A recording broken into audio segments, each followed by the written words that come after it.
naimbierna na po si Attorney Lorna Capunan kasi sabi ni Attorney Capunan, inindyanan niya ako ng defense, ng mga abogado ng defense. Hindi sinipot, mga kababayan, yung meeting nila. Sabi ko sa inyo, talagang gusto nilang iwasan at malamang parte ito ng mga delaying tactics na ginagawa po ng kampo ni Sara Duterte. Sabi naman po ni Chis Escudero, hindi na inindyan, ginost ka.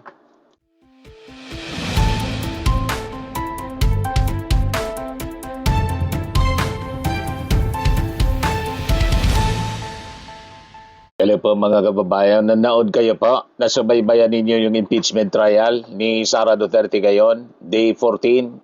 Siyempre naman na niya Mr. Maravillas, kaya lang hindi na namin natapos kasi napakahaba.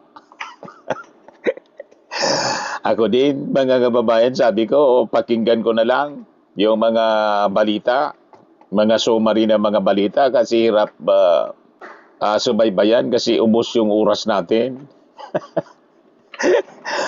Anyway, makinig na lang po kayo sa mga summary ng mga balita kung hindi ninyo kaya na subaybayan yung more than 4 hours na impeachment trial laban kay Sara Duterte. Anyway, sa simula pa lang mga kababayan, naimbierna na po si Attorney Lorna Capunan kasi sabi ni Attorney Capunan, inindyanan niya ako ng defense, ng mga abogado ng defense. Hindi sinipot, mga kababayan, yung meeting nila. Sabi ko sa inyo, talagang gusto nilang iwasan at malamang parte ito ng mga delaying tactics na ginagawa po ng kampo ni Sara Duterte. Sabi naman po ni Chis Escudero, hindi na inindyan, ginost ka.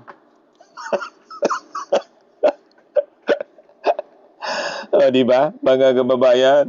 Yung unang introduction pa lang, mga kababayan, unang bungad pa lang ni Atty. Capunan, yun ang sinabi po, yun ang kanyang reklamo. Naindyan kami, Atty. Capunan, Counsel for the Panel of Prosecutors is recognized and makes a manifestation. Naindyan po kami, sabi ni Capunan. The defense team did not reply to their text message asking, sabi po niya, asking when they will meet, either Thursday or Friday last week, para ma-compare niya yung mga documents para sa trial. Reklamo ni Capuna, napakalinaw naman niya sa directive ng presiding officer na mag-agree on a date on Thursday or Friday last week, August 14. What good will that do us? The hearing is today. According to Capunan, what is more disturbing niya is the defense allegedly disclaiming that the impeachment court said Thursday or Friday last week. The other party supposedly said what was mentioned was to only agree on a time and date. That is anya bad faith, sabi ni Capunan. Umusok si Capunan, parang ginagago nyo kami. I cannot predict their tactics, but certainly this is violating the court's order. I think they should give this more priority. Ikaw ba naman, August 14, Friday, hindi tapos na yung witness ko. Kaya ginawa ni Atty. Capunan, nanood na lang ng sine, nag-Odyssey. Yan nanood na lang ng sine si Atty. Capunan. Now showing Odyssey. Sa inis ni Atty. Capunan, yung prosecution ready to meet, ready to stipulate, ready to proceed. Ganon mga kababayan yung ating prosecution. Yung defense mo parang hindi siniseryoso, gumagawa ng mga rason para ma-delay. O di ba? Pakinggan natin yung manifestation ni Atty. Capunan, mga kababayan. First of all, Your Honor, this honorable court and presiding officer will note that when we broke off last Wednesday, it was very clear that prosecution through this representation made a motion, in fact modified the motion, that we be allowed to present the documents, 4,492 documents, before the Honorable Clerk of Court. And for purposes of comparison, Your Honor, and this Honorable Presiding Judge will recall that it did issue a directive to the parties to make themselves available on Thursday and Friday of last week, just mutually agreeing on a common time, Your Honor. Also, the Clerk of Court was directed to make themselves available either on Tuesday or Friday or both days, subject to a time agreed upon by both counsels for the petitioner and the respondent. Ito po ang nangyari, na-indyan po kami.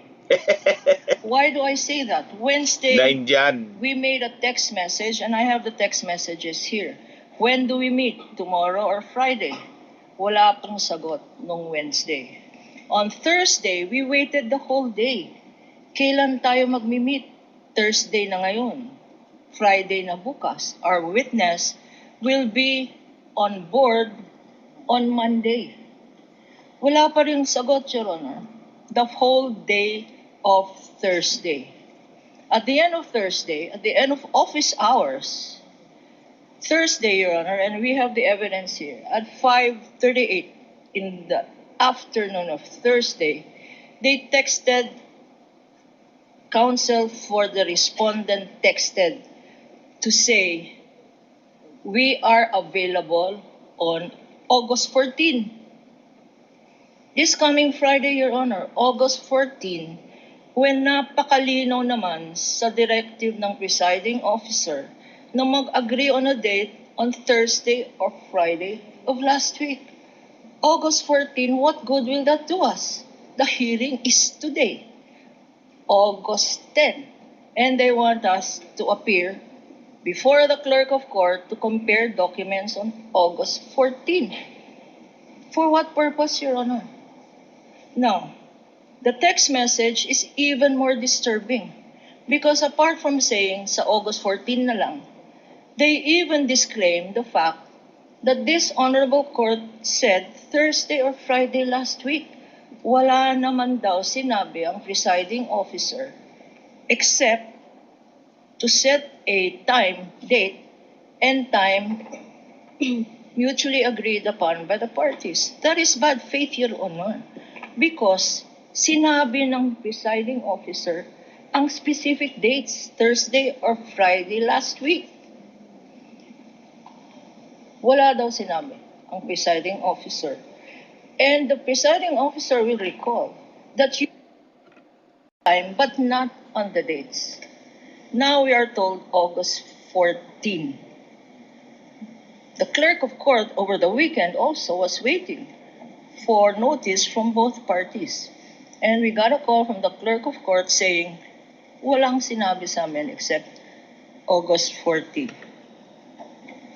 In a last attempt, Your Honor, in a last attempt for them, for counsels, for the respondent, this morning, as late as this morning, we approached them to say, we have 1 hour to go, let's start. And they said, again, they refused. They refused, no need daw. Kasi pakitahan na lang ng summaries, etc. No need, you know. Let me just say, Your Honor, that this attitude of the respondent is not new. We had the same attitude pre-trial pa lang. Ayaw na mag-stipulate. Why? Because daw, hindi faithful reproduction yung kopya nila tsaka yung kopya namin. Bakit hindi faithful reproduction? Because ang pinag-awayan, presiding officer, Your Honors, isa lang ang pinag-awayan, covering page. Covering page ng 4,492 documents na yan, ang pinag-awayan, covering page. And that's why they did not want to stipulate. So, Your Honors, if I may, we will necessarily have to go over very briefly, this witness briefly glossing over the documents and identifying her summary, her tabulation, pursuant to the presiding officer's suggestion. And we are invoking as well Rule 130, Section 7 and Section 3C on summaries and tabulations. We will do that, Your Honor. I have a question, Counsel. Before I recognize Attorney Christine, Attorney Lorna, Attorney Wamil had a table and summary for the ARs for December 21 to 31, 2022, which was turned over to Ms. Eileen, so she can testify on that as well, given that it's official records. My question is, does she have a tabulation and or summary? Because apparently, Attorney Wamil did not, dahil hindi na rin niya inabutan yon ayon sa kanya, di ba? Yes, May sure. tabulation at summary ba si Ms. Eileen ng first to third quarter of 2023 ng OVP at DepEd confidential funds? Yes, Your Honor. Our witness, Ma'am Silene May Del Campo, does have a similar summary of all of the acknowledgement receipts, Your Honor. Again, to clarify, covering the first to the third quarters The of first- 2023 of both DepEd and OVP. Yes, Your Honor. For the first quarter of the OVP, the second quarter, and the third quarter, Your Honor, that totals 1,823 acknowledgement receipts. How many? She 1,000? has- For the first quarter of February 6, March 29, 2023, covering 519 documents. Our witness has a tabulation, Your Honor, a summary. Second quarter of OVP? For the second quarter, which is the period April 25 to June 30, 2023, covering 530 acknowledgement receipts, Your Honor, our witness also will be presenting a tabulation or a summary. And for the third quarter of the Office of the Vice President, our witness will be presenting a tabulation for the periods July 14, September 30, 2023, covering 774 documents, Your Honor. 15 lawyers for the defense, for the respondent.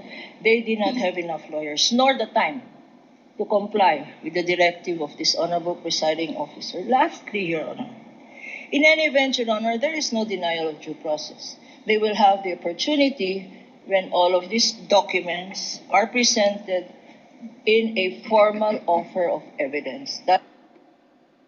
Ang dami-dami nila na abogado, sabi ni Atty. Kapunan.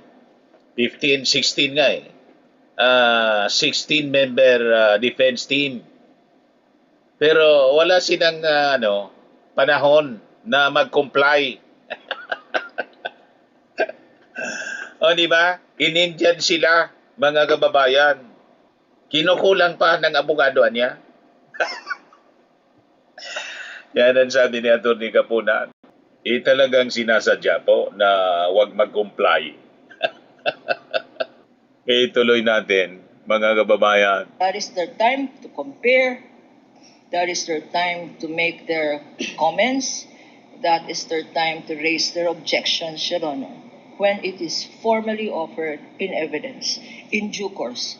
Thank you, Your Honor. The chair notes the manifestation of Attorney Lorna and her point with respect to the respondent having the opportunity to comment once formal offer has been made is well taken. Attorney Christine, yes, your comment, ma'am? Your Before we Honor, proceed? Yes, Your Honor, please. I would like to thank the good counsel for their willingness to explore or to implement Rule 130, Section 7. At least we have aligned with what we are expected to do before this honorable court.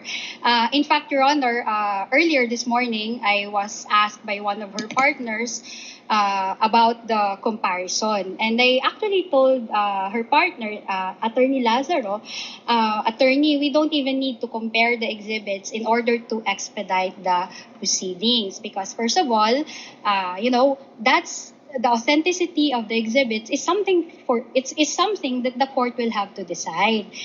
And the court will only decide on that after the prosecution has already submitted their offer of evidence, and that will be subject to our comment. And there's no need for us to actually compare the exhibits just so we can arrive at a stipulation that this and that are the same. And also, Your Honor, with regard to the identification of the witness of the exhibits, that goes into the witness competence. No, we did not stipulate here in open court that the witness is competent to identify the exhibits, Your Honor, kasi hindi naman ho namin kilala ho yung taga-COA. Pangalawa, we don't know the extent of her examination of the documents. Pangatlo, she just assumed the work of Mr. Wamil. So, mahirap naman po sabihin nun ng kliyente namin, sige, okay na, we payag na kami, she can identify the exhibit, she knows all of those, she has examined all of those. Precisely, that's the duty of the counsel to do in open court.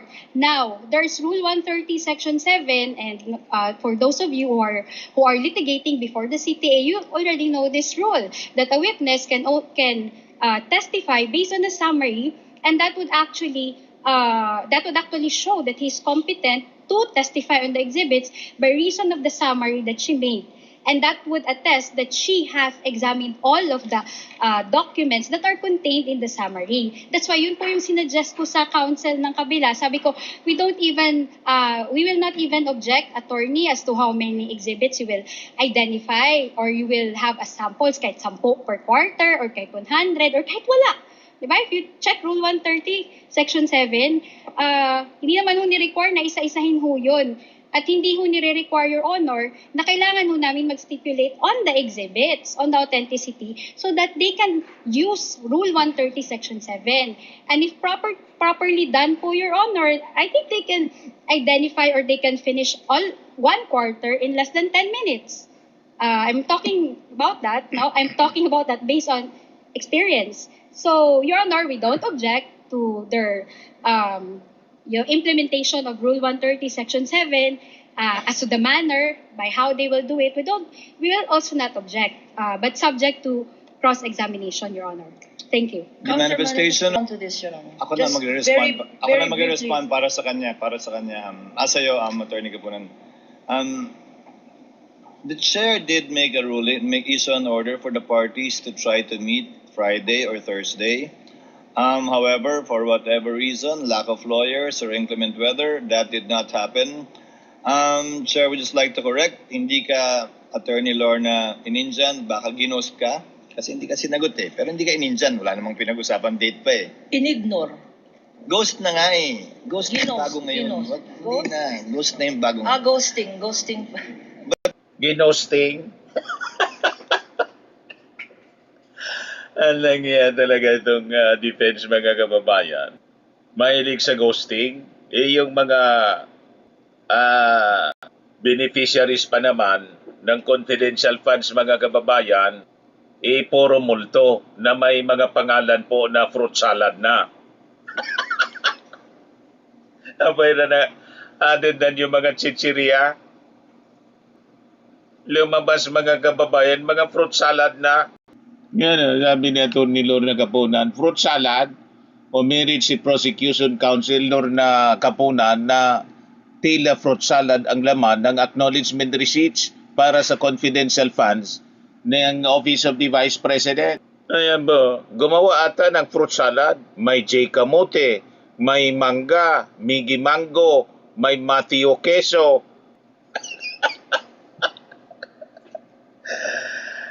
Talaga po mga kababayan, kung ano-ano na lang na naisip na pangalan para po may mapagamitan ng pundo, makobra yung pera ng bayan. Ito pa, House Prosecution present signed more acknowledgement receipts linked to OBP confidential funds. May pangalan na Clarice Hontiveros, 500,000 medical and food aid. Jose Jokno Jr., information 120,000. Dayan Mapli Lapid, supplies 150,000. John A. Lapid, 350,000, medical and food aid. Beverly Claire Pampano, o ito na yung isda, 130,000 pesos. Information, tapos si Matthew N. Queso, 250,000 supplies. Yung ano-ano mga pangalan inimbento po talaga. Ayan pa, oh. Pati libreng sakay. Confidential funds used for libreng sakay, rice into pad. Puro violations po. Sabi dito. Activities involving libreng sakay, rice distribution in programs for Tupad, beneficiaries were among those submitted to support the liquidation of the Office of the Vice President's confidential funds, according to COA. Talagang guilty po itong si Sara Duterte, mga kababayan. Grabing violation po. Yan ang sabi dito. Ipinirsinta ng testigo ng prosecution ang ilan sa mga pinuna ng kanilang opisina na pinagkagastusan ng confidential funds ng Office of the Vice President noong 2022 na anyay labag sa joint circular at walang naipakitang proof of success. Ayan o, sabi diyan, ilang pinagamitan ng 2022 OBP confidential funds pinuna ng COA. Yan o, appreciation night, exploration meetings, Christmas activities, consultation with barangay chairpersons, pasasalamat in update meetings with TUDA, other sectors, gift giving, medical mission, satellite office activities, tree planting, youth campaign. Ipinakitang proof of success daw, festival attendance, satellite offices, engagement, rice distribution, medical mission, hospital visits. Puro violation po. Sabi ng COA, kaya disallowed po siya. Ito yung pagtatanong mga kababayan kay Silene Dil Ocampo, COA auditor.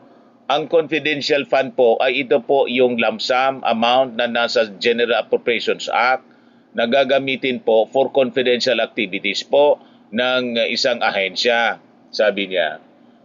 Sabi ni Atty. Caponan, at itong binasa mo, tree planting, napakaraming Christmas party, napakaraming award ceremony, yan ba ay pinapayagan sa sinabi mong definition of confidential funds? Sagot ni Dil Ocampo, hindi po. Di ba? Ito, mga kababayan, pakinggan natin yung porsyon ng pagtatanong ni Atty. Caponan. Mr. Lemuel Ortonio, sino naman itong Lemuel Ortonio na to? Based po sa document, siya po ang Assistant Secretary and Assistant Chief of Staff. Sa letter response na to, na-identify mo, may nakalagay, meron bang naka-attach dito sa letter response? Yes po, nag-attach po sila ng list of 105 activities ng Office of the Vice President for the period December 13 to 31, 2022. First quarter ng Fourth quarter ng 2022. Specifically, December 13 to 31, 2022. At if we show you this list of activities na inattach sa letter response, will you be able to identify this? We are flashing on Yes, the po. screen, Your Honor, a list of activities which is an attachment to the letter response of the OVP, Exhibit P-1-13B. Whereat yung listahan allegedly ng mga activities ng OVP ay naka-enumerate. Tell us, Madam Witness.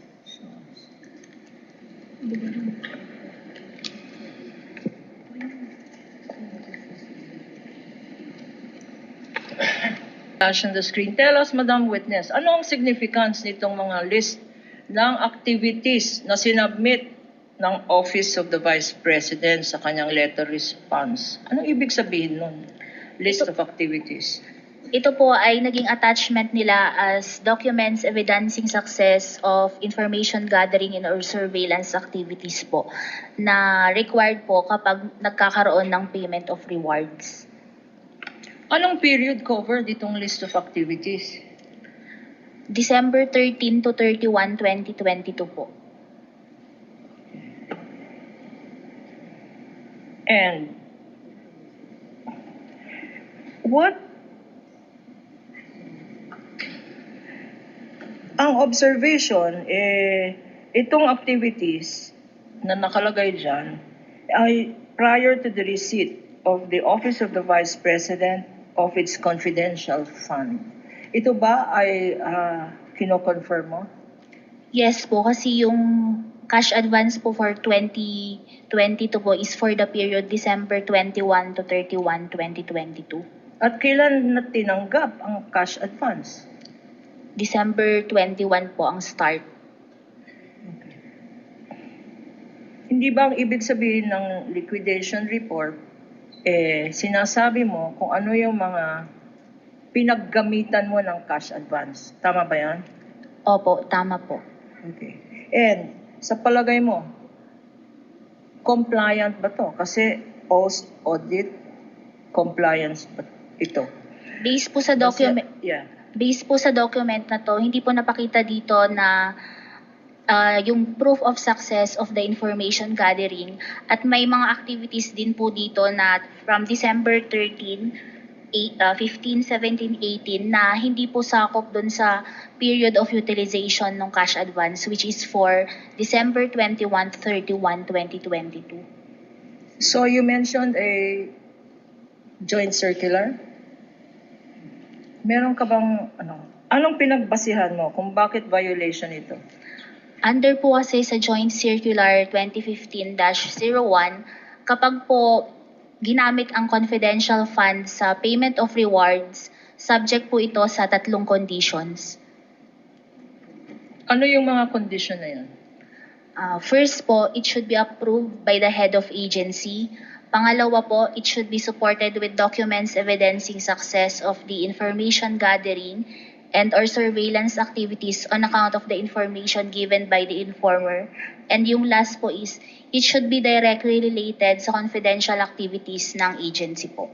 Okay, so ano dyan sa requirements ang sinasabi mo hindi sinunod ng Office of the Vice President?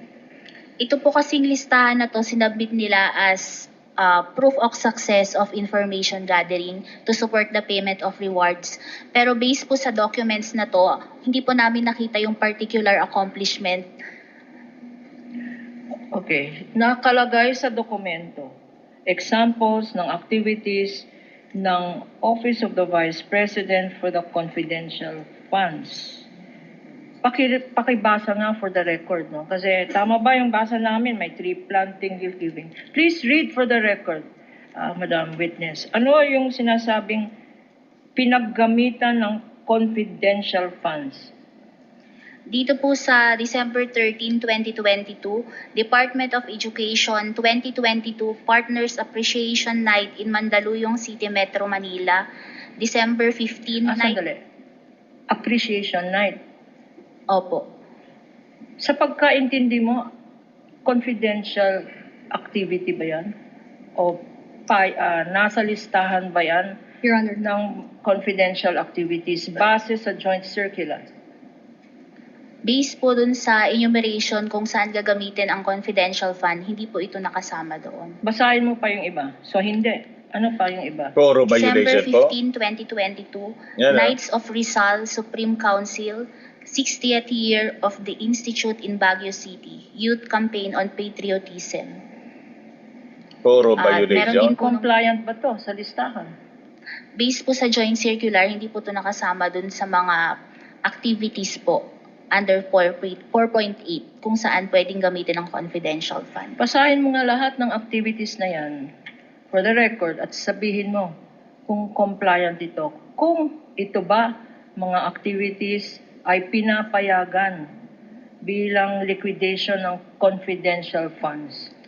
Meron po dito December 17, 2022, Christmas activity in Happy Land, Tondo, Manila. Christmas activity and exploration meeting of Extension Office Barangay 101 in Tondo, Manila. Consultation with Barangay Chairman ng Manila in Manila.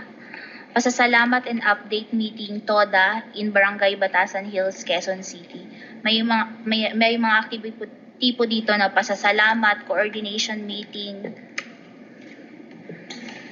may mga tree planting po, distribution of wheelchairs, gift giving, medical mission, at iba pong activities ng mga satellite offices po ng Office of the Vice President. Sa joint circular na minention mo, can you remind us, ano ba talaga ang definition ng confidential funds? Ang confidential fund po, ito po yung lump sum amount na nasa General Appropriations Act na gagamitin po for confidential activities po ng isang ahensya. At itong binasa mo, tree planting, Christmas, napakadaming Christmas party, napakadaming award ceremony, yan ba ay pinapayagan sa sinabi mong definition ng confidential funds? Hindi po. Hindi po. Nakita na ninyo? Puro violation. Guilty si Sara. Sintensya na ninyo. I-convict na ninyo yan. Dalawa pa lang pong articles of impeachment, yung grave threat, tapos itong confidential funds. Puro violation po. Guilty. Tama po? Ayan man lang, mga kababayan. Ako po si Dante Maravillas. Bye-bye. God bless.